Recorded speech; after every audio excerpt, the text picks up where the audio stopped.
Hey everybody, welcome back to another episode of Shedding Your Skin. I finally have a guest again.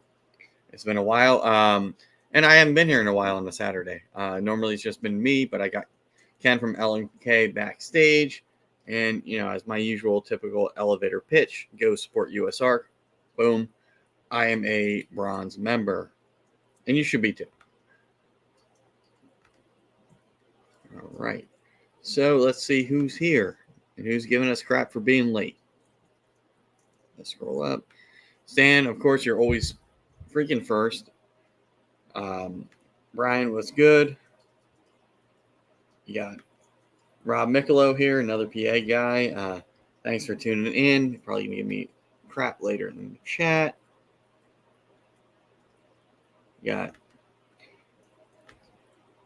Justin from Pressure Python.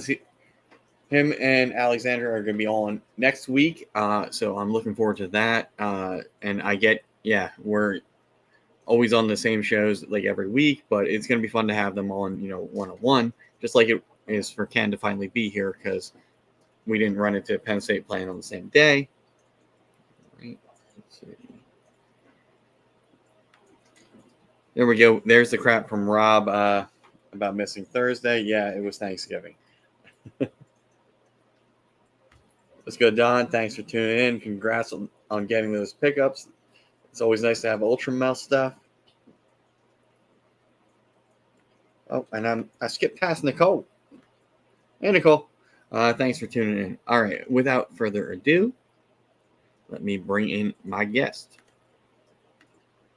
What up, dude? How's it going, Ken? I feel like long time no see, right? Yeah, like it's been more than usual. So, I miss you guys. Yeah, we missed you on Thursday, so we figured we'd come hang out on Saturday. Yeah, just had some issues Thursday, and the main reason is I was there around 8:30, waiting to see when someone would go backstage or whatever, and I passed out. But the power was flickering. Like that whole night was just like I got home and power flickered twice, and I'm tired. I fell asleep though, basically. Yeah, I got back from watching the game at my friend's house or my cousin, friend, whatever, and then I was like, I'm done. I'm full. It's nap time. Why do I got to be big? Because your screen's sideways, and I make myself small when I interview people. Well, there. Oh, now you're back to normal. Okay, we can go back to this then. Yeah, I feel better that way. Yeah, I find it funny whenever people are on and they get put on like that bigger screen. It's like take me off. We're still talking type of thing. But yeah. So anyway, for the people, maybe one person watching this in like a week from now, that doesn't know who the heck you are, introduce yourself, where you're from, that sort of stuff we got to do here. I'm Ken. I'm the. Basically, I run LMK Reptiles. I started this for my daughters. Like my oldest daughter specifically showed me egg cutting videos and said she wanted to do it. So she bought the first snake, and then I blew it up from there. At first, it pushed her away from it because I had like 20 snakes almost like an overnight, it seemed. But then after I started, she started seeing my vision, and I was showing her it. She gets more involved now. So, I'm from the State College area, middle of Pennsylvania. Was that daughter the one I met at the reptile show? No, that's my middle daughter that you met at the reptile show. Okay. My oldest daughter is Mercedes. Basically, why it was important to me to do something that she wanted to at that time, because when she was younger, the younger two kind of stole my attention, and I really didn't get much time with Mercedes one-on-one when we was younger. So when she came at me as an adult and said she wanted to like start doing this, I kind of looked like, well, maybe this is something we can bond over. And I mean, it started out with that in my mind, and for my other daughter that didn't have nothing to do with it in the beginning, to actually like these animals as well. That's the middle one. That's the one you met. It was just like a win-win for me. It was just like, yeah, this is what I'm supposed to be doing.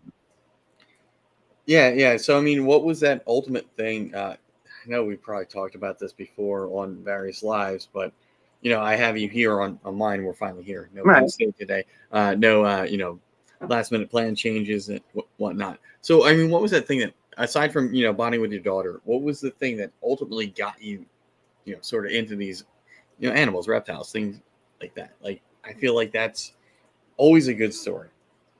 So when she showed me these egg cutting videos, and I start seeing, like, Fred and AJ was one of the first couple people that I came across, and it was like I could relate to them too. You know what I mean? Like, I'm similar in stature to them, and it was just like I could actually do this. You know what I mean? And so that's what kind of got basically my confidence to start doing it. Like, just seeing people that kind of like I could relate to doing it.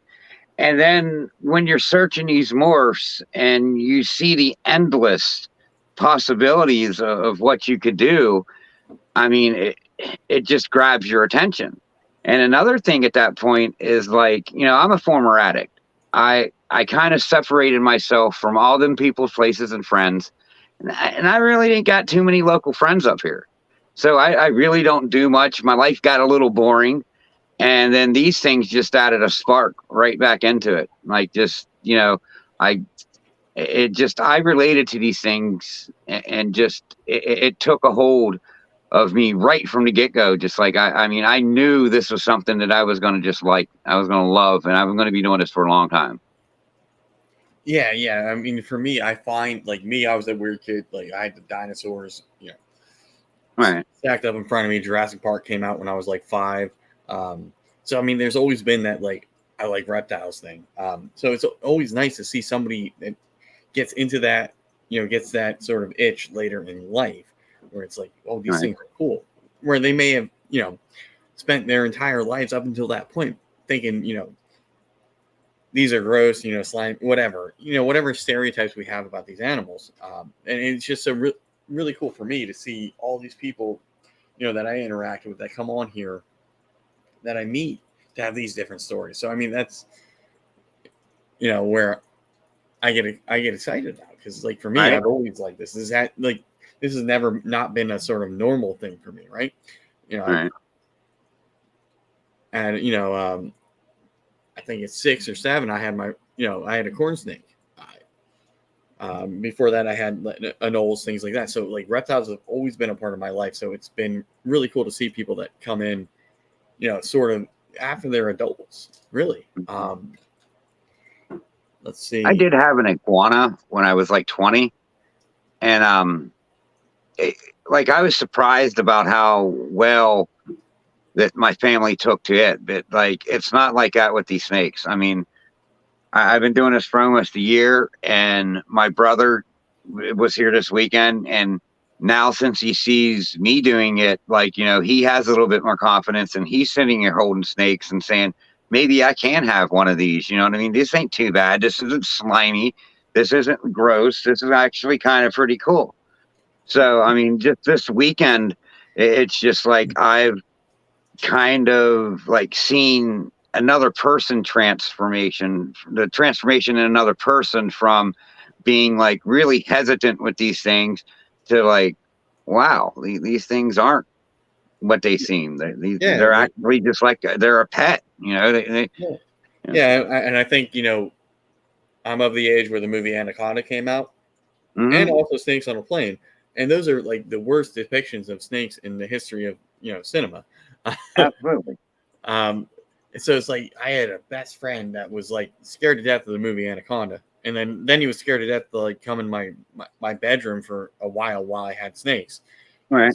The little corn snake was going to eat him, whatever. But I just find it, so interesting that we get, this picture put in our brains in media, um, about these animals, and then Right. everybody sort of defaults to that. I got neighbors and friends that live near me that are like, oh, it's sizing you up, and it's like a hatchling ball python. I'm like, really? It's sizing me up? Wait, the bow is sizing me up?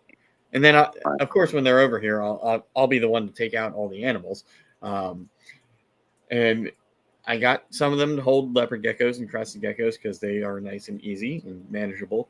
And I'm sitting there with like, snakes around my neck, other snakes, they're all ball pythons, but it's sort of, yeah, when people, I think I have friends that don't come over here anymore. Well, my mom won't come to my house because I have the snakes. She definitely won't. Yeah. It's always, like I said, it's always nice to see, people come into it and how they came into, dealing with these things. Now I'm crazy. I have, 40 plus snakes and various other animals in a 2-bedroom apartment. So you are in my dining room, living room area right now where you see all this, and then there's more on like every wall. Because I have a problem. I think all reptile people got a problem. Well, we don't think it's a problem. Other people think it's a problem. We think it's normal. Yeah, it's this one was the right price. I mean, if you look at it, at a different level, it's like, well, why the hell did you spend that much money on, 3 things? Well, because it can make this, right? Or because I have this and this can make that and that sort of thing. And I for me, it's like, okay, I got to step back. It's definitely when I got in a couple of years ago, it was buy females, right? They make babies. Now it's not necessarily the case, a couple of years later, because people were buying in at higher levels, getting visual recessives with codoms and hets, things like that. And now it's sort of, changed. And I do still think you need that sort of introductory clutch, introduction to breeding, right? Where I'm not saying any of these animals are not worth anything or whatever, but if you lose a clutch of, single gene codoms to a normal, that the hurt on you is not going to be as bad as if you, are breeding visual, a higher end project and you have issues. And, I never find out the right way to say it when we're talking about living things. Right. I kind of, disagree with what you said a little bit there. And only if when you're getting into this, you're like, when I got into this, I knew right away this is something that I'm just going to be doing. So I didn't have your normal to pastel clutch. You know what I mean? Like I skipped that phase because like I knew I'm going to figure this out. I'm going to, find a way to do this and I'm going to be successful because that's just how I am with things. When I do something, I don't quit. And it's like, not even at this point, I don't even really care about the money of it. I mean, I just wanted to be able to do this and be able to sustain the amount of animals that I have right now. Like it's just, you want to be able to awesome.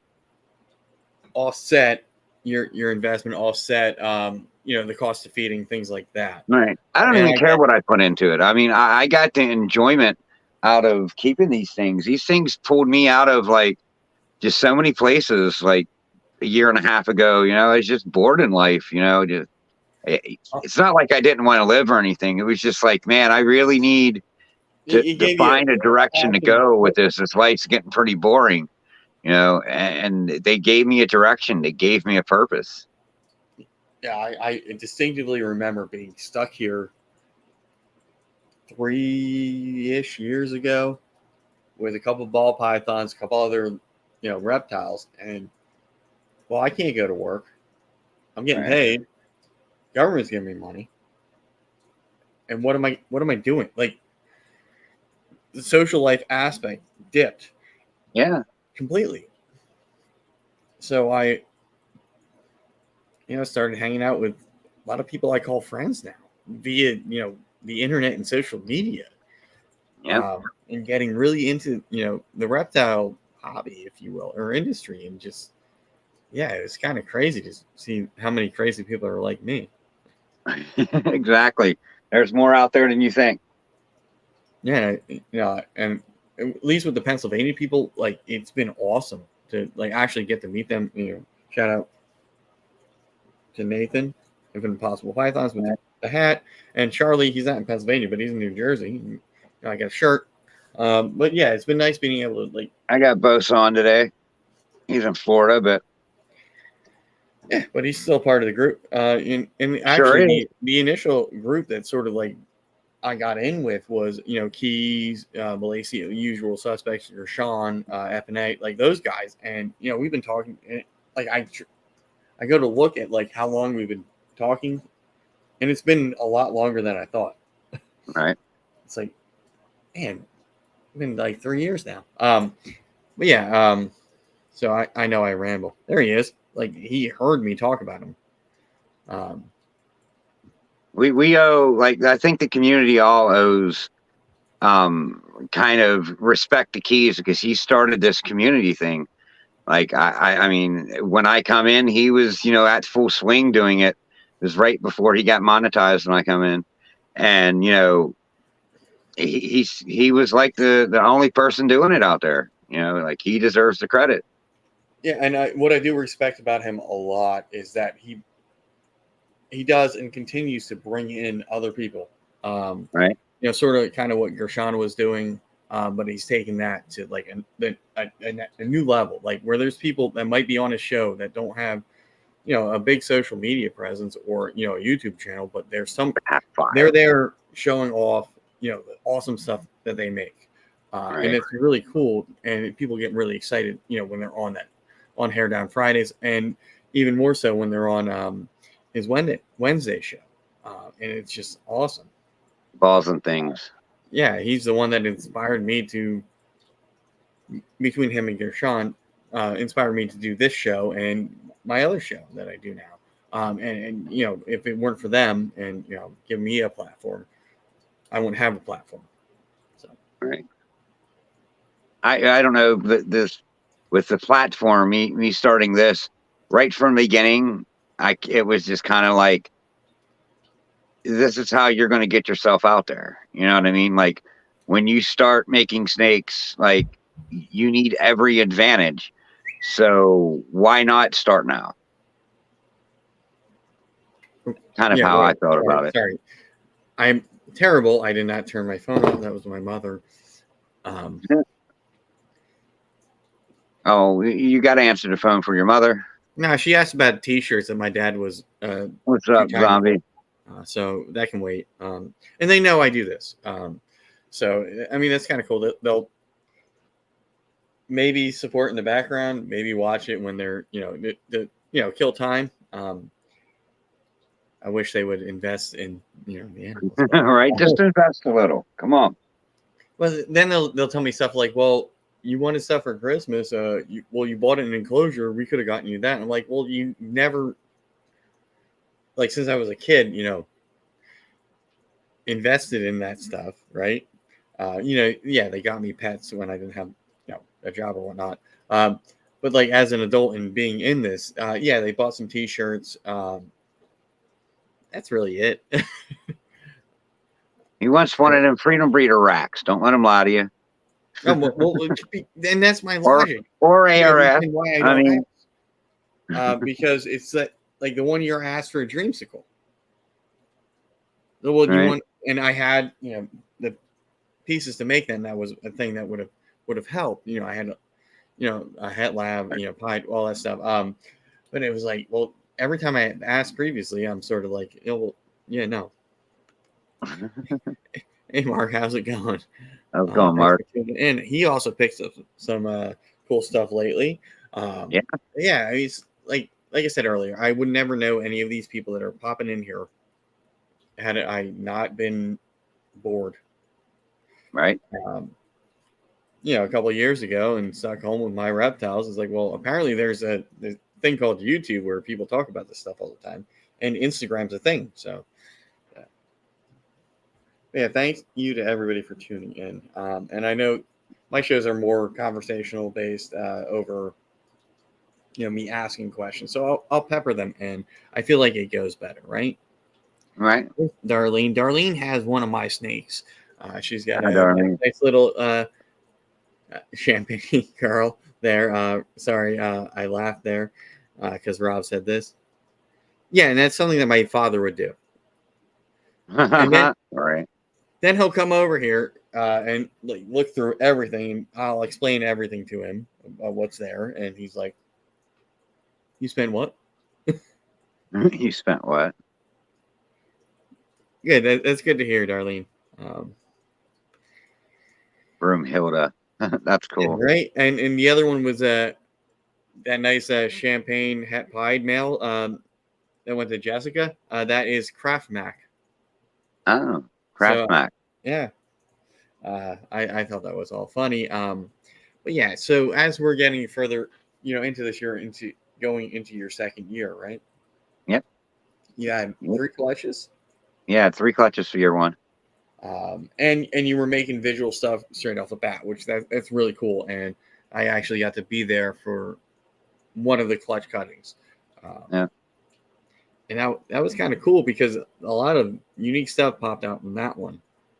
Yes, it did. That clutch exceeded all expectations. I'm still kind of not totally sure what's going on in there. What's up, Bosa? But you have in the clutches that you've produced this year, you've sort of leveraged that to get some new animals. Which I mean, I think that's kind of cool, right? Or rather than I'm Yeah. going to sell this and try to get something. It's like you find people that have sort of need that project, right? And then you have something, and you can sort of swap them. And I'm all for bartering, if you will. I mean, Right. the racking I have a bunch of snakes, came from Chris at BNS Reptilia. Because I was breeding rodents and didn't have all the snakes, so Right. trade for Yeah. trade and get some hookups. There you go. I just figured I would take a couple snakes from that clutch that was like, really decent snakes, and I took them down to this Bloomsburg show that was a couple weeks ago, and I come back with some nice snakes. I mean, one I got was off of a credit that Dave from Synergy Morphs won, but he gave it to me, so I got something off of Kai that I think it's high OD. Like, he's being modest about it, and like, I'm not going to sit here and make anything with it and call it high OD until he says, yeah, I think it's high OD, because he's trying to prove it out himself by, making it and raising it himself, because the male that he got came from a high OD and an OD clutch, and he picked the oranges. I guess he got the orangest male out of it. So by theory, it should have been the high OD, over regular OD, but he doesn't 100% sure know. But I mean, if you look at the thing, it just don't look like an orange dream clown. I mean, it's really, really bright. Get them out. And we're finally going to see snakes on here again that aren't mine. I can't call them high OD, but I can say one day I think we're going to prove them out high OD. Well, you go in solo now, so you got to be good with being on the camera.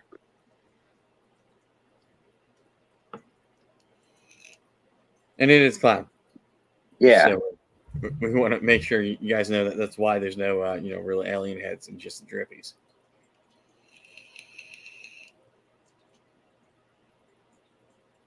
But he's really light. There's a lot of blushing.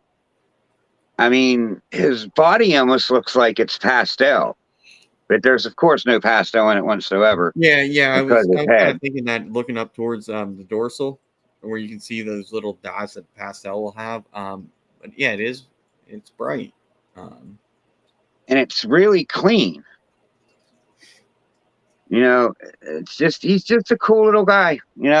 I mean, I liked him, and I'm one of these ones that buy snakes that catch your eyes. And this guy caught my eye at Gettysburg, but then I ended up leaving there with a female clown. This is a male. And when I went to Bloomsburg, I still had that credit, and that guy was there, and he was at that credit price. And I was just like, how about I just take him and we call it even. And Kai was like, cool. And I Yeah, was super happy to walk away with him. It's just he's a unique clown, and even if he isn't a high OD, he's a unique line of regular OD. I yeah. mean, he's really cool. Oh, hey, look who it is. Anna, how's it going? Thanks for tuning in. It's been a while. What up? But yeah, I try to buy with my eyes as well. And, I produce a bunch of pastel stuff here, and I have, other pastel from other, people. And yeah, it makes a huge difference. Here's one. This one's pastel from Kurtwood. And just that the yellows that are still there being this big, right? That's it. It's probably why she's still here. And this guy here, What you got there? Spectral Enchi Lace Het Clown Male from Phil from Finger Snakes. Nice. Yeah, I really wanted to get in on some of that stuff that he hashed out with the special and lace. Like this guy's belly is just, it's a really nice line of lace. Yeah, and his colors, I mean, he looks kind of DG-ish already. So one of the things that I've talked to Phil about since I also have lace, he was like, I want to make sure my lace is like, when I make a white lace, Right. you'll know, right? Yeah. And for me, when I got my lace, I got it from the Reptile Depot, next door here, and it was in shed, so it's like, is that a lace? It's $65. I'm like, if it's a lace, I'm buying it. Right. Because at the time it was like, that was going for like 200 some bucks. So it's like, okay. Yeah, and then once it's shed, it was like, okay, yeah, I can see it. But yeah, Phil definitely puts a lot of pride and passion. Whoa, I guess we lost Kent.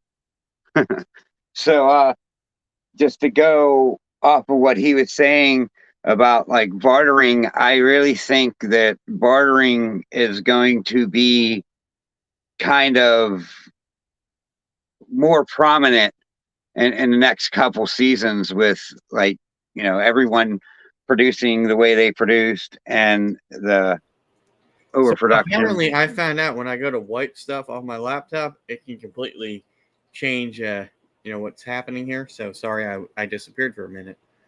I rolled with it. We was good.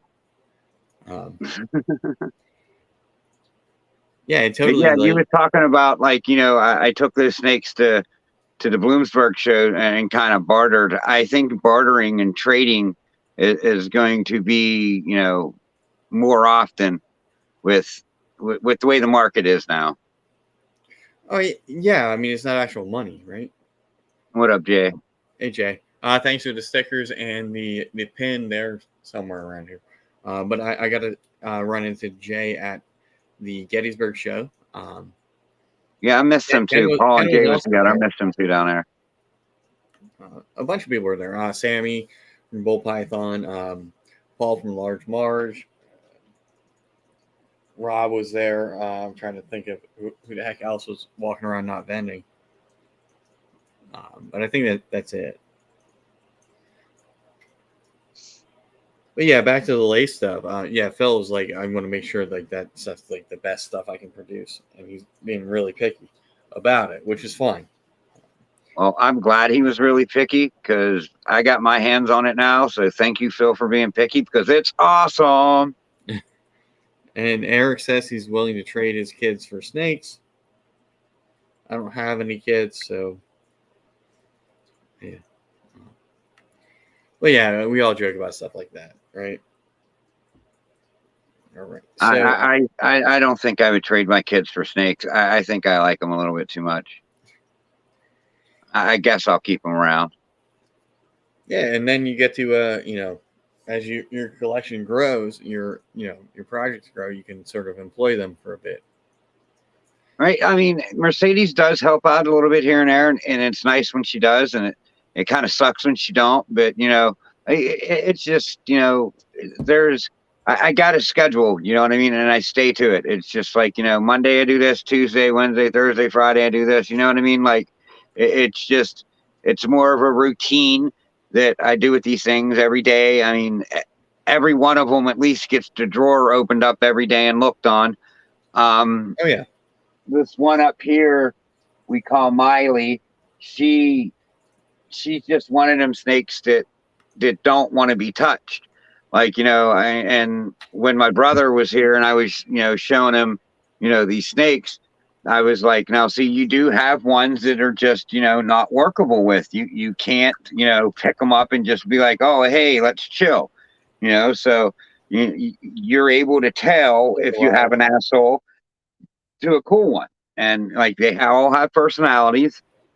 They're just like Oh yeah, dogs. definitely. You get some dogs that play well with others, and you get some that don't. Snakes are the same way.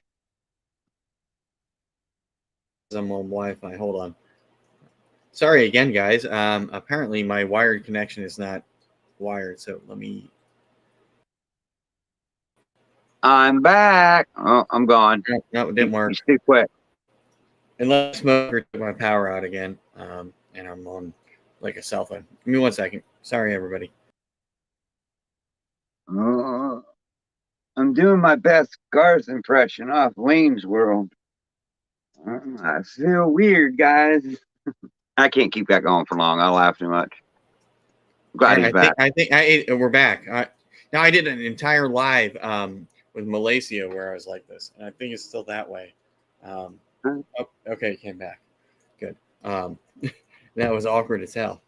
Yes, I had one with straight blast pythons, or I think that's what they're called, straight blast pythons, and it was cutting in and out. I couldn't hear them, and it was really hard just to keep carrying on it. But we pulled through and we got it in. But it's just like I feel I need to have them on again just because the whole episode was kind of screwed. So I mean, for me, when I had Malaysia on, apparently it was just on my end, or so we were talking about various, morphs and whatnot, and I'm showing off snakes, and you couldn't see anything I was saying. But on our end, it looks like how we look now here back, or in StreamYard, and it's like, what the hell's going on? So I found out that for whatever reason, if I see the Wi-Fi thing pop up on the top, that means my Ethernet is bad or my connection to StreamYard is bad. And I did get an email the other day that, if you had StreamYard on Android, you were getting feedback. Yep. It happened to me on my Mofo Monday show. The second episode, the DJ was coming up. Like I had no idea that it was every time anything on my end until like 45 minutes into the show. DJ's sitting there going crazy trying to figure out how to stop the feedback, and a little warning came up and said Google was having a problem, transferring to Android, so you'll have a feedback issue. And yeah, we had a feedback issue for sure. Yeah, and one thing I like now is they offer, I didn't, for whatever reason, I don't think I put it on, but you can have your guests like record on their own end, right? Like, so like what we see here, this will get recorded, and then when I go to upload or it goes, live once it processes, it brings in the better, quality stuff. So that's cool. And they also have like a thing that will like touch up your face and whatnot. StreamYard is slowly getting better with things. What I like with StreamYard with the $25 feature, because that's what I buy a month. But if you're on a guest on my show, you can also play it on your channel. Yeah, I mean, I like that when it's sort of we don't mesh together, right? Like say it's somebody ain't like if I'm having somebody on here where they deal with a different, not ball python, like aquatics then, or fish or something. Yeah, then it totally makes sense for them to get their followers, on their Right. channel when they might not be following me. Sometimes when we do the Thursday show here, it's on like 3 channels. It's like, who the hell's hosting it?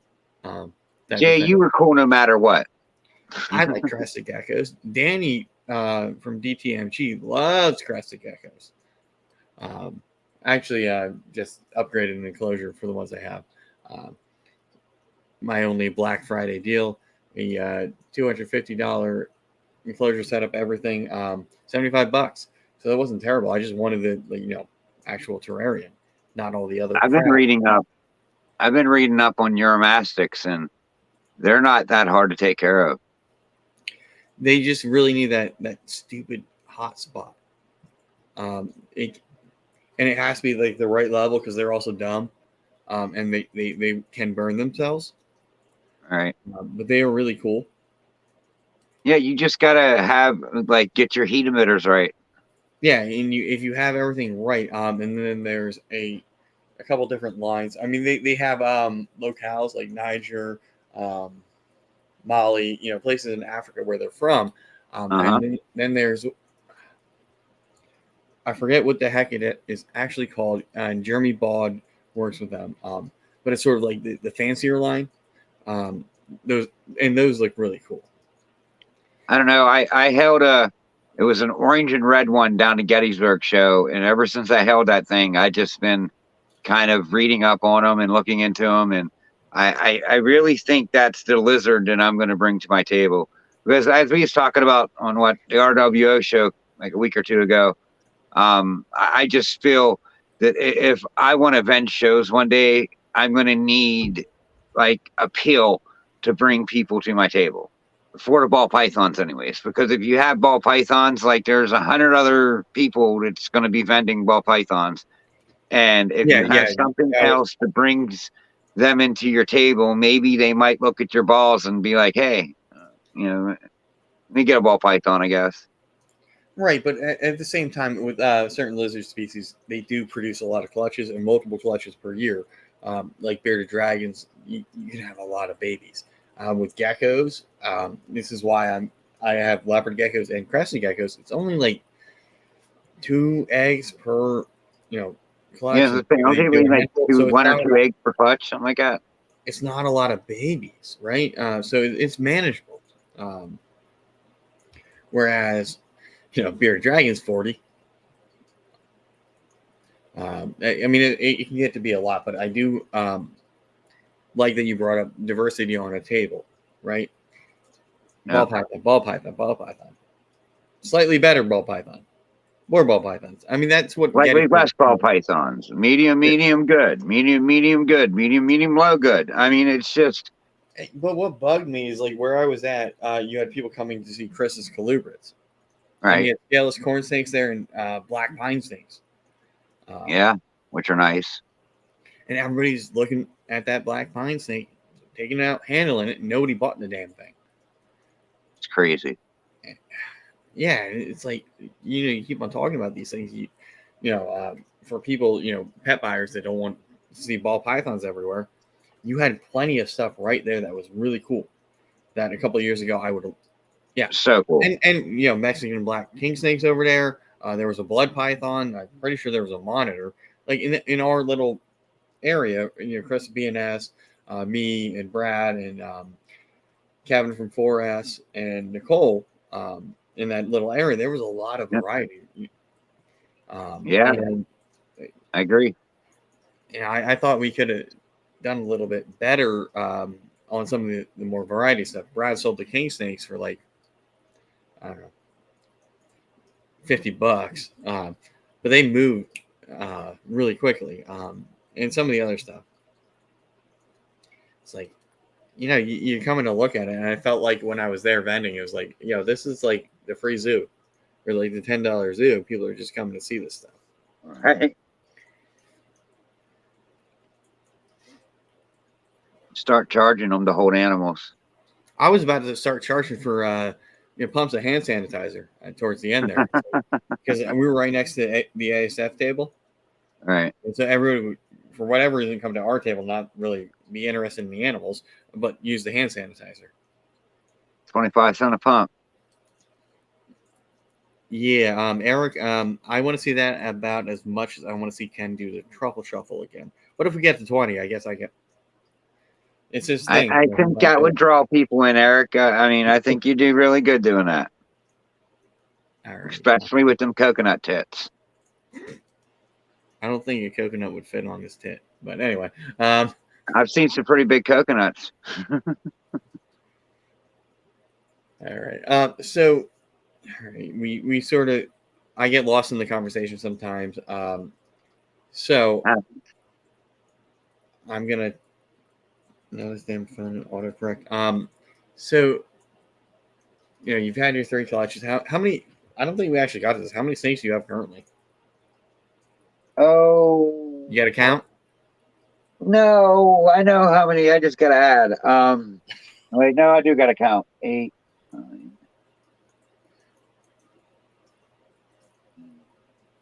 37, counting adults and babies. See, that's why you need Husbandry Pro, because you just look, and there you go. Well, I could probably figure it out in my head faster than I can get into a computer.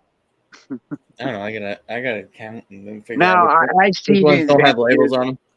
I'm not knocking Husbandry Pro because I do see the advantages of it, but I don't have enough to where it's starting to confuse my brain yet. You know what I mean?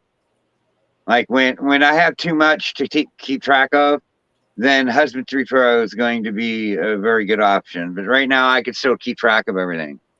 When you have multiple of the same animals that are like one digit off, like in the clutch, right. Then it's like, oh, like with my 2 pastel males I hatched out, I'm like, wait, which one's the one I assist feed? Because they constantly get moved around in the rack. Yeah, I figure the one that was bigger was the one that's eating better. But I didn't have that issue. I had to sex the 2 black pastel Mojave clowns because I had a male and a female. I had to sex them both 100 times, and then I sexed them and set them next to each other and did a video, like a short on YouTube, and like with them 2 sitting next to each other, you could tell them apart. But when you're opening this tub and you don't have that other one sitting next to it, you couldn't tell which one it was until you got the other one and opened it and said, all right, that's the lighter one, that's the darker one. Because one was just slight bit lighter. Yeah, and I have 2 males that are pastels and 2 females that are leopard pastels. So when they were like just out of the egg, it's like which one's which. Luckily for me, one of the leopard pastels got a tiny eye, so I can tell the difference, and that's the one that I eat right now. Eat that ASF that's in there. But yeah, I got to like a point where it's like, okay, I'm trying to find the snake, and now where is it? If so, Husbandry Pro sort of helped. One was just having labels that I can print out. Right. And, tracking, feeding, things like that. I think it's helpful if you have a smaller collection. You can definitely get in. Thanks, Jay, for tuning in. Later, dude. Later. Yeah, so, let's talk about the social media stuff. So, aside from, your documentation of what's going on, in your process here, what really motivated you to, come out of your shell, go on YouTube, have this presence here? It just basically realizing that you could use this as a marketing strategy. I've always had a really good business sense, and it's just like, why not take advantage of, like, of getting your snakes out there, getting yourself out there, getting yourself known, and, people knowing and seeing the whole process so they could trust it. And I really thought that was like key to a new breeder, because like you got to have kind of years of experience. When I walked into this, basically, it's changing a little bit now, but to have a name for people to trust you with your hets and everything, you kind of had to have a name doing it.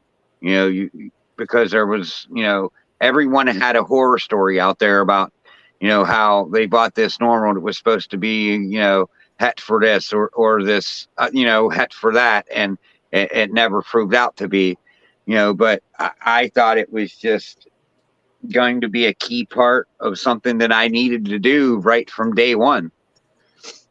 Right, like you can see, like here's me actually hatching out these animals. Here's the Yeah. parents, that sort of thing, rather than being at a show and it's like, well, you're taking my word for it, kind of. It's Here's who I got them from. This guy here. Here's, I'll show you. I could show you their morph market ad. Like, and I did buy from pretty reputable breeders too. I mean, I made sure I heard of them. I mean, there was a couple that I bought from that wasn't like really heard of, but they had a good morph market presence. So, I mean, yeah, I did research on people and snakes and everything. Like, the first snake I tried to buy, I guess I got ripped off on.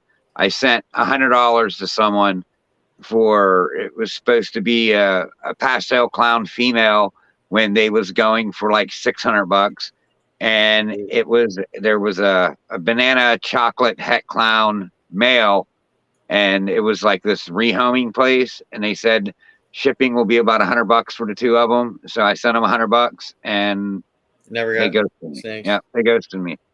Yeah, So, I mean, then I went to Morph Market, and then I thought it was like the essential thing to kind of research, like, every buyer that I wanted to buy a snake from.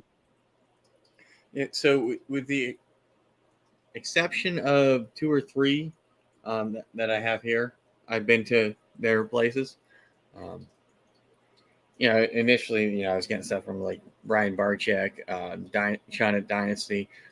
So they were these big, brands. I didn't But go for the big brands. I went for like I don't know, I like Marcel Mendez, Cal Hoffman, I mean, those are names. Custom Scales. Like, they're guys that's been doing it for a while that just maybe isn't as big as a Bogvu or a Canova or you know, Yeah, or Brian Barczyk or Chris Hernan either. yeah. Even. So for me, if I've been to your place, like I've walked around there, um, I'm more than happy to like introduce your snake directly almost to my Oh, collection. right. And that's because I know those places don't have the issues.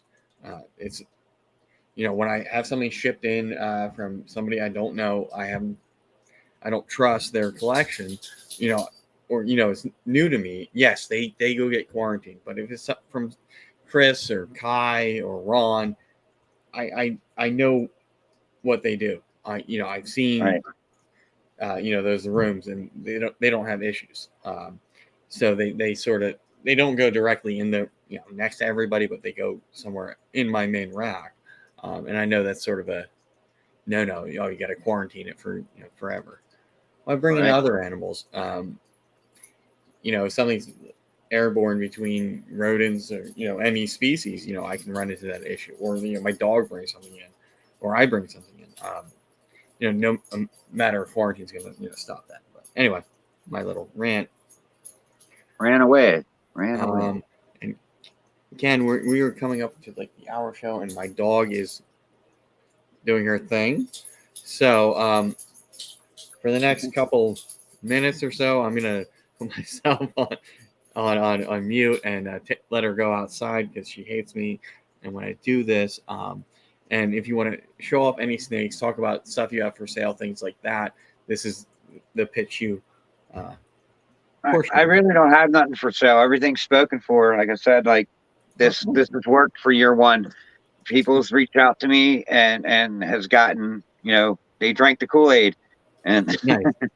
Well, and anything you picked up or you produced, things like that. I will be back, guys. My dog just hates when I do this. This one, I mean, I'm sure you've seen it. This girl I'm really proud of. I made her, and she is just super cool.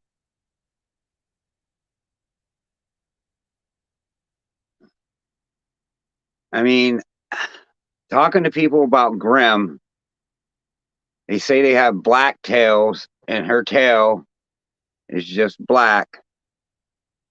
I think this snake might have Grim in it. You don't like being stretched out like that. If I get the back of her head, see how there's a light blushing right there? Grims have that too.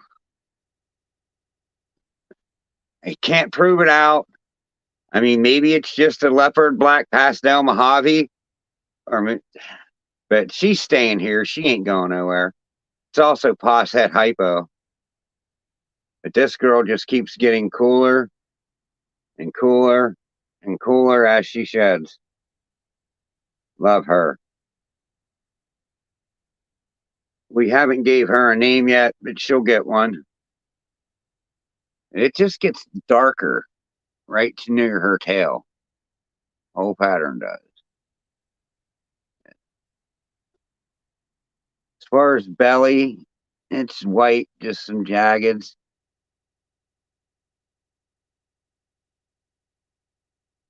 Yeah, she's awesome. She's one cool one, that's for sure. What else we got?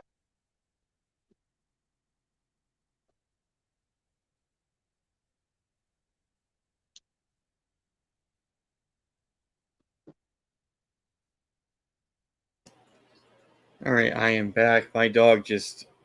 One of the issues I'm dealing with right now is my door is open for the smoker and my dog can smell outside, so she just had to do it. Now, this one here, this is kind of a weird one. It's like, is it clown? Is it not clown? We don't know.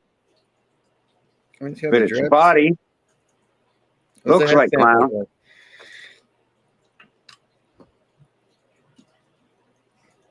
Hold on.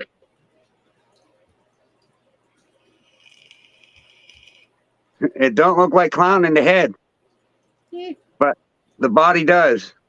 I mean, it could be depending what else is in there. But I mean, I think this is another one that might have Grim. I mean, it does. It looks clown to me. The body definitely looks clown, but the head don't.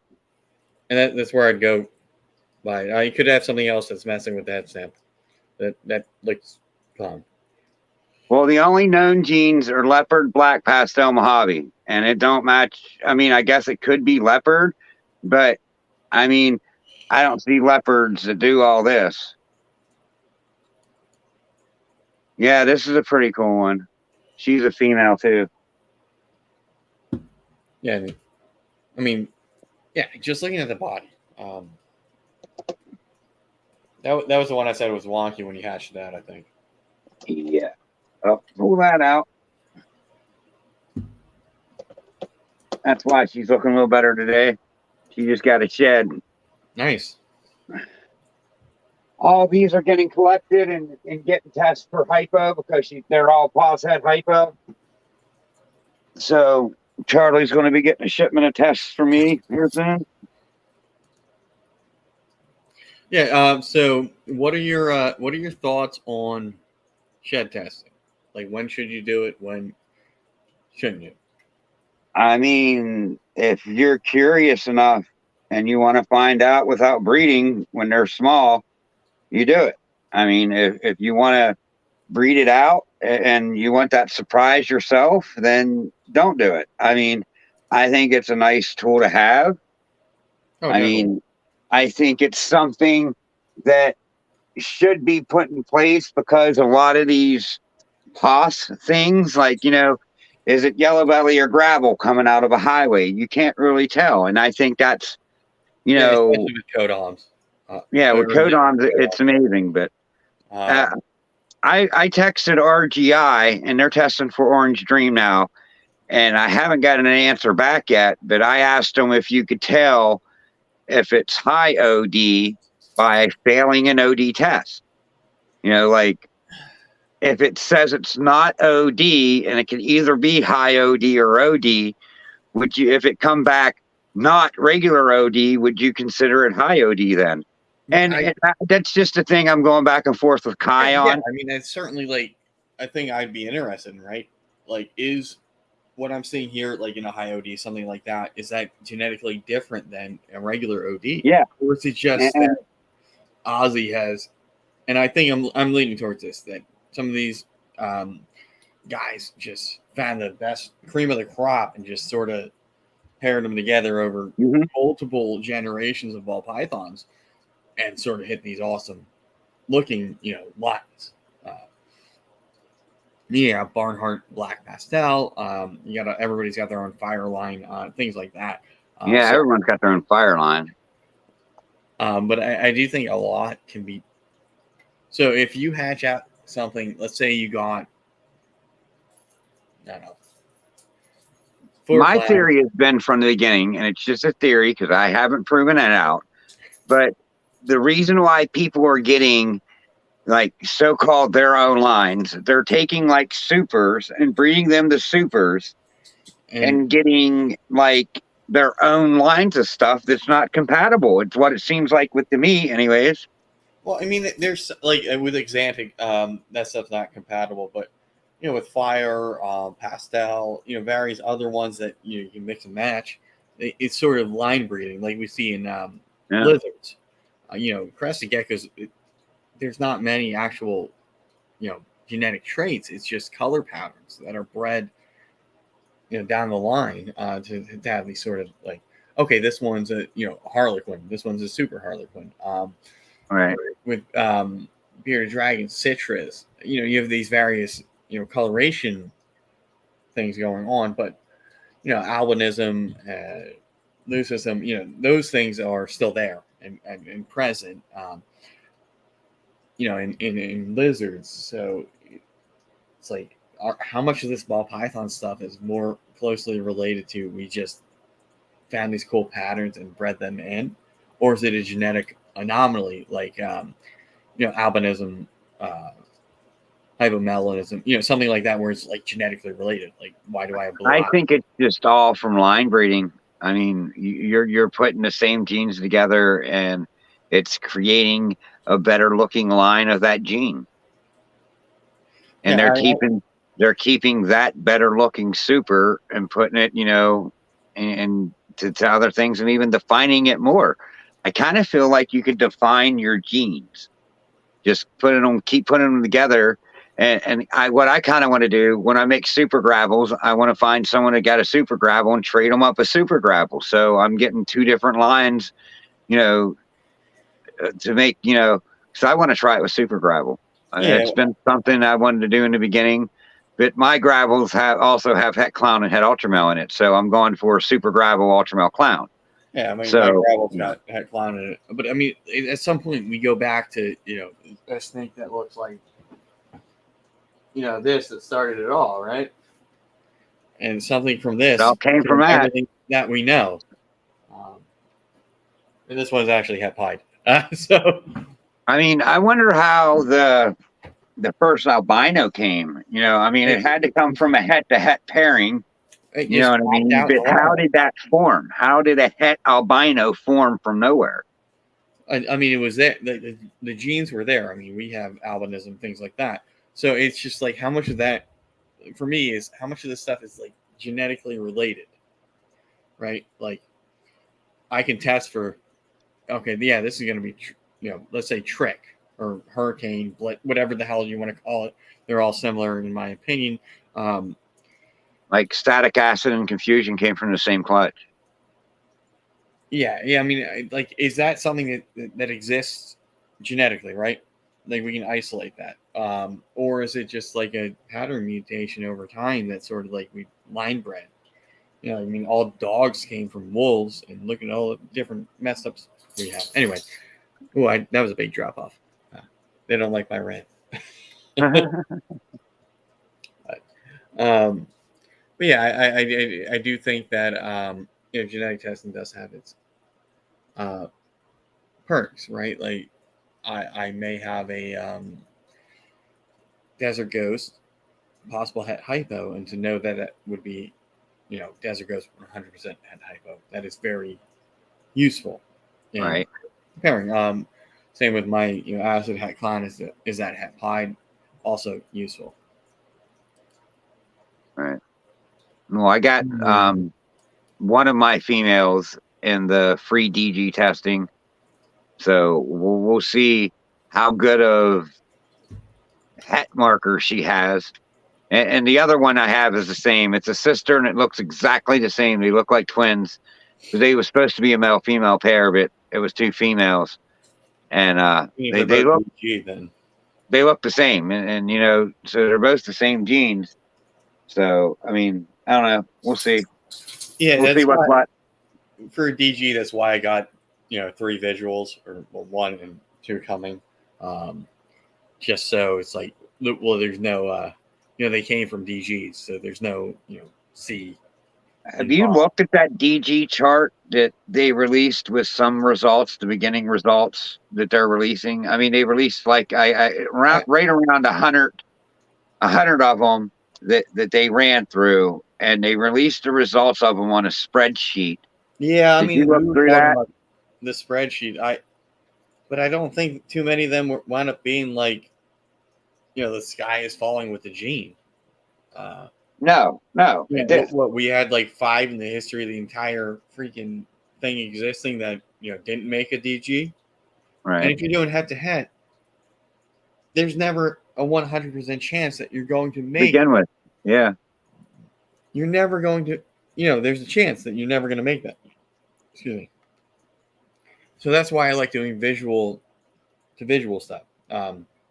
Or if we're talking double visuals, you have a visual on one side, a visual on the other side. Yep. Visual het to visual het. Right. So you have a much better chance of hitting that visual because you can just have 2 het to het pairings. If that's the 2 snakes you have for het ultramel, it might never produce you an ultramel.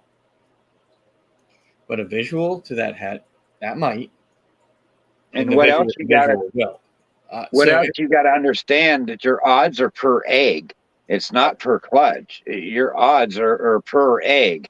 I mean, yeah, you could pull off, a couple of the bangers, or even a couple all geners or whatever you're heading or like trying to get, but you could also have them same very exact odds to get a normal. Right. Right. So, yeah. So let's say a visual to a het, right? 50-50, right? And 50-50 chance per egg. It's 50% odds of per egg purring, but each egg has the same 50% odds. So if you have 6 eggs, now it's 50%, 50%, 50%, 50%. And you could hit the high side on them all. You could hit the low side on them all. There's no guarantees. Right. It diminishes as it goes. So that's what people don't realize. It's that, and I think Steven from Leviathan talks on it. Like he brought it up when he was on with me, and it is per egg. So that you have 2 eggs at 50-50. Okay, maybe you can get 100% of that clutch being visual, right, or nothing. Either way. So we get this. Oh, we hear it's 50-50 odds, and then we get pissed off when we don't actually hit that. And the same thing can go for gender. Right.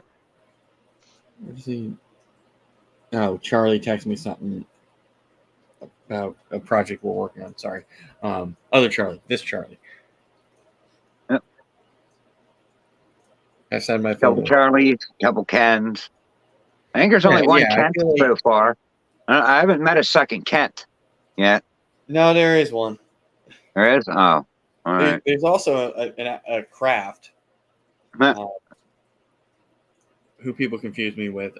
There's a Brewster, a brewer, but I think I'm the only beers, so I think we're good with that. But yeah, with the whole Ken thing, yeah. You probably couldn't even hear which one I said. I mean, sometimes I could hear a T, but sometimes I can't. It's just hard. Yeah, I would joke with my friends, call me Ken. And Ken. I've had extra ridiculous thing. But all right, we are coming into an hour. So on the RWO, it's going to be Kent for now on when we're talking to you. That's why Stan just calls me Craft, because Right. he'll know I'll answer. You call me Beer Stew or Brew, whatever. So you're going into year 2, right? You've got you're monetized on YouTube, the lower tier. You got quite a following. So in that, like, what's like your next step with your social media, and you want to like continue to grow that? Keep building, keep growing. I mean, I'm not going anywhere soon. And that's just, I want to see how far I could push this envelope. Like, how big can I make it? How far could I grow? And sooner or later, I mean, the ideal is going to be that, when it's my time to go, I want my kids to have something. You know what I mean? I want them to be able to go like, all right, well, we could carry these projects on, or we could just sell out and get it from underneath of it. I mean, hopefully, it's successful It's carrying them on, right? Yeah. Well, they probably will carry them on. I mean, the most part. I mean, Kira, my youngest, as of right now, she's like, no, don't want nothing to do with them. But hopefully I'm around for another 20, 30 years and, Yeah, but I mean, have quite the collection built up. And at the same time, if it's proving to be worthwhile, right? right. Either making money or sustaining itself, why not? Yeah, right.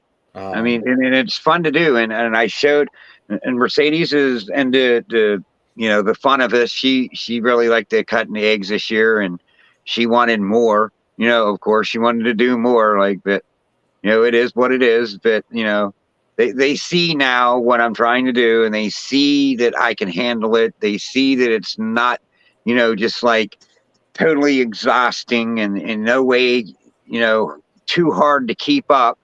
And even with, the feistier snakes, they see there's a right and a wrong way to handle them, right. I mean, and I'm still learning as I go. I mean, I'm by far, I wouldn't consider myself professional at this or anything. Like I'm still learning every day, but I'm open to learning. I know that there's still miles for me to learn in this, and I'm open to it. And I think for me, yes, this is my second season, breeding ball pythons, but I've been keeping reptiles, forever, right? So Right. chances are, if I've kept something, I've encountered something. And with ball pythons right now, I have a lot, so chances are I'm going to encounter something not fun more often than not. Right. And I don't want that to deter you. Yeah, you will have snakes that will prolapse. You will have snakes that, for whatever reason, will die. Yeah. You will have clutches that will suck. It's just, if they all happen like it did to me in the same year, don't get discouraged, because next year, you rebound and we rebound. We do make a $20,000 snake. We're dealing with living things. I remember getting so excited the first time I had a litter of Norwegian rats. So excited! I don't gotta buy from what Rodent Pro producing, and like the next day after I get so excited, the mothers and whatnot ate all the babies. So that means there's either something in the diet where it's lacking, or something happened with the water. There was something happened, or they just do it the first time because that happens. Anyway. Boy, I got a story that I got to tell for the RWO. Oh, you found it right? Maybe. And it's not even an Amish story. It's a different type of story. But yeah, this Thursday is going to be pretty interesting, I feel. There are things that are going to happen that are going to be really discouraging. Like this year, I had 2 clutches, 12, 13 eggs, went up with only four snakes. I hit some really cool stuff that was very messed up in the egg for whatever reason, and I had a kink. Yeah, you just when you do this long enough, those things will happen. Hopefully, you don't experience them, in short succession. But also, being able to know what to do helps. I don't keep hatchlings on substrate at all. They are on paper towels because I had one that got the only piece of cocoa the thing could have possibly ingested. It ingested it, and it prolapsed, and that's stunk. But knowing what I know, it's like, okay, I was able to work it out. There's no obstruction. You're on paper. You're going to chill for a couple weeks, and then we'll see if you eat again. And that snake is now eating after being rehabbed and whatnot. It's now eating at Darlene's. So I was very happy that little runt thing, after assist feeding for half its life, had this happen, and then ate a couple more times till I was comfortable and was able to send it. Other people would have given up. Right. I had one that it took its first 2 meals fine, and then it kept regurging everything. And one, the worst smell on the planet, one of them, and it sucks, right?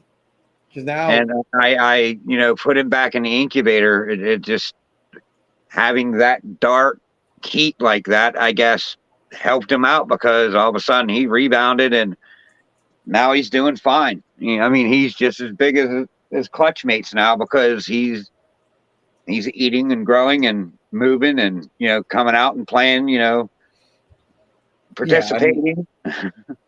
I joke with my buddy Brad, who if you saw me at Gettysburg, he was the guy next to me that sold all the snakes. It's like, how do I get all the crappy things that happen with keeping in a 2-year span, and you just, oh, I had clutches, oh, they're all good, you had no issue, what the hell? But I didn't really have any issues for some reason. That's pretty good. Eventually you will, and there's going to be people here in the community that are going to know exactly how to help you, right? Yep. And I'll reach out for sure. I ain't scared to ask. First time assist feeding, somebody's going to know how to Brando? And tell you got to press a little harder than you think you need to, or you'll have a prolapse. How do you handle that? Is everything out? Is there an obstruction? And chances are somebody has dealt with that, and it's like, oh yeah, this is what you should do. Blah blah blah. If it gets to here, go to vet, that sort of thing. Right. And it's just been cool being in this community. But we're getting close to that 90-minute mark. So we're going to ask the fun Ken questions. Cool. Let's go. All right. So money's not an issue. What is one animal that you want to own?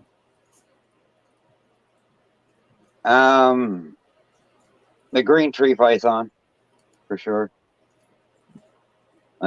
One of the cool green tree pythons. With the crazy colors, once it's sort of an adult and okay, yeah. I think those are really cool visual snakes to look at.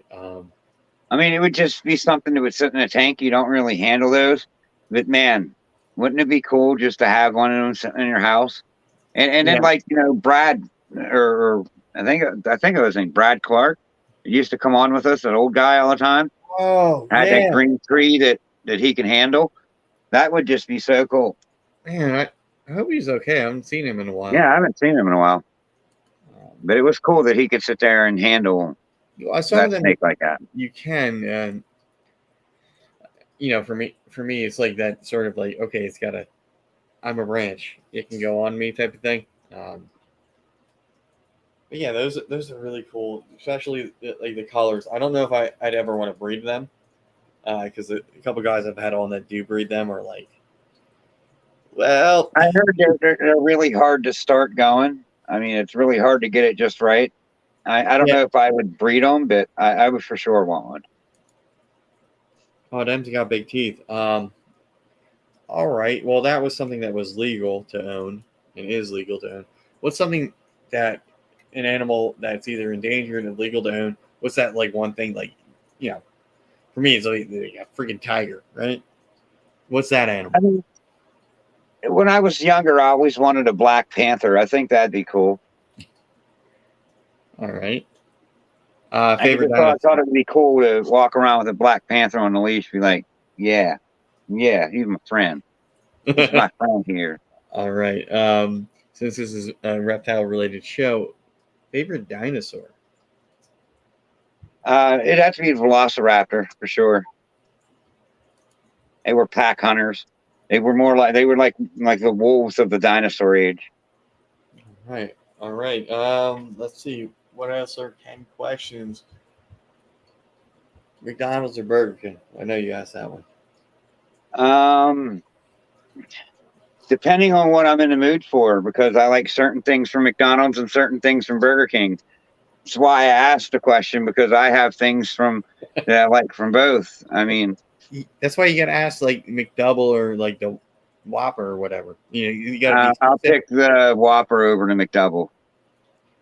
Um, Popeyes Louisiana hot chicken sandwich or KFC or the other place. Popeyes. Popeye. All right. See, Popeyes. that's how you do it. Popeyes chicken's the shit. Later, Boza. All right. Later, dude. Here we're getting more serious. Monarch or Ultramel? Well, I mean, why you gotta add both? I mean, I like them both. Because I that's mean, where the if they're favorite. gonna make me pick one, I'm gonna say Ultramel because I have Ultramel. But I mean, if you want my true opinion, I mean, I like them both equally. They both have their cool spots. I think Ultramels are, from what I see, Ultramels look better in combos, but Monarch looks better in just a regular form. All right. So both. What is one project? It can be Codom, recessive, what you name it. What is one thing in ball pythons that you would love to work with? If you money's not an issue. I Like, you mean, can have like three I snakes. really wish I had the money to put into the Sunset Clown project. I mean, there's a lot that hasn't been done with it. Has there even been a combination Sunset Clown? There's been not too much. From what I've seen in Sunset and Clown, it's been a couple. Maybe a Codom. If there's two, I haven't seen it. I mean, even Puzzle Clown would be fun to get into, and kind of like the ground level with it, because I guess the Puzzle Clowns that was listed on Morph Market for months wasn't really a Puzzle Clown. Oh, I don't. I don't think know the Brock whole Wagner story, so I'm not gonna elaborate on that. But I guess that Oh, not that it one. was That a was mistake. Yeah. For that stuff, I just wait till you gotta wait and see. Yep. Yeah. I mean, I just think it'd be fun to be on the ground floor of one of those. I mean, I'm kind of into, dipping my toe into the Clown Sunset project. I mean, I got a male double het going to a visual clown female. So if I hit, the visual clown that proves out het Sunset, if I hit that in a female, then I'm a little bit further into the game. But it would just be nice to have, like, one, that the male I have, even just the male I have, and then a couple females with a couple different codoms to go in it. That'd be fun just to start out right there. Yeah, but with like genetic testing, you can do the Yeah. set, all that. Yeah. There's different avenues, but I would, since you don't have anything visually Sunset, you probably get a breeder female relatively inexpensive compared to what it used to be, and then you can take that male and just plug it right in, and then you'll have visual Sunset, possible hat clowns. Like I said, if I could simply just hit a female clown that's at Sunset this year, I'll be good. Yeah, but you got to cut out the middleman. If you had that female clown or female Sunset. Yeah, if I had a female Sunset, that was a lot easier. You got a visual Sunset and a clown. Yeah, I could go both. I could go at it from both directions with that same male, and hammer it home. Yeah, you're right. Yeah, Sure. I always like having the visual females, because it's probably a lot easier to get codom het males, Yep. or you get the visual and put it to your most banger ass, whatever you have in your collection, and You come don't up, have to breed the female up. You could just breed the male up. It takes shorter to work it in. hey, within 2 years you could, okay, who do I have? What's my best, sort of, who has the most codoms? That I can now put to this visual. Hold on, Blue. All right, we are. My dog's jumping now. He's telling me he's got to go out. All right, yeah, mine. I think mine fell asleep. We got a couple minutes. So I ain't worried about it. Yeah, like I said earlier, my door is partially open, and the smoker is smoking, and my dog can. All right. Anyway. All right. So where do you see yourself in the next 5 years in this hobby? Right where I'm at. I mean, I don't want to be, at the top, and I don't want to be at the bottom. I want to be somewhere in the middle, doing what I'm doing, right now, having fun, like making animals that I think are cool as shit. And apparently people think are cool because, I've sold animals and, just so where I'm at, just doing what I'm doing, maybe doing a little bit more of what I'm doing. All right. I mean, this first year has been great. I couldn't ask. I mean, I could have hit a couple better things and overall, I couldn't ask for a better season. I mean, I had 3 successful clutches. I've made, three different visual recessive animals. I sold many. I traded some, and I mean, a couple visual clowns that I made are just awesome looking clowns. I mean, even that pied that I made, that pastel whatever pied that I made, it was just awesome. So if I'm making awesome snakes and I'm able to sell the ones that I don't want to keep, I don't want no more than that. I mean that's I mean I don't ever see myself being a Canova in this because I mean I really don't want that. I want to do what I'm doing now for 20 years. If I could sustain it, then I'm happy. All right. So will you ever get to the point where you breed your own rodents? Yes. Yeah. I mean that's already in plans. But just a couple more things have to happen. But yeah, sooner or later I'll be into breeding my own rodents. All right. I mean, I'm dreading that day because I already did a couple colonies of ASFs, and I wasn't really, um, you know, I had 5 snakes, and it was enough to sustain 5 snakes. And Yeah. then 2 of the females went totally postal and killed everything in the thing. So I had to start over, and I just fed them off and didn't start over because I You ran can't. into Yeah, my you can't current with ASF. situation. Once the colony's done, it's done. Right? Yeah, They're right. pets and feeders.